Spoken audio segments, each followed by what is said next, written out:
Welcome to the Tech Egg. Don't get scrambled. Enjoy the video. In this video, I will explain how to make tasty hummus at home. To begin, gather your simple ingredients.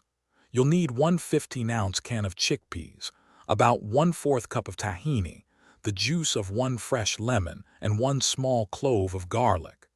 Having these fresh components ready is the first step to creating a truly delicious and easy homemade hummus that everyone will love. Now let's achieve that wonderfully creamy texture. First, drain and rinse your chickpeas very well. Then, combine them with the tahini, lemon juice, and garlic in a food processor. For an extra smooth consistency, add 2 to 3 tablespoons of cold water or a few ice cubes. Blend for about 3 to 5 minutes, scraping down the sides occasionally until it's incredibly silky. Once blended, it's time to perfect the flavor. Taste your hummus and adjust the seasonings.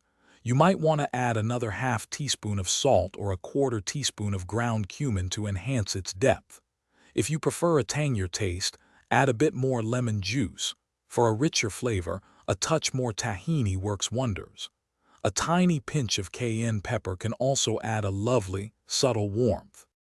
Finally, let's talk about serving and storage. Before presenting your delicious creation, drizzle about 1 tablespoon of good olive oil over the top and sprinkle with a dash of paprika or fresh parsley. It's perfect with warm pita bread, crunchy carrot sticks, or cucumber slices.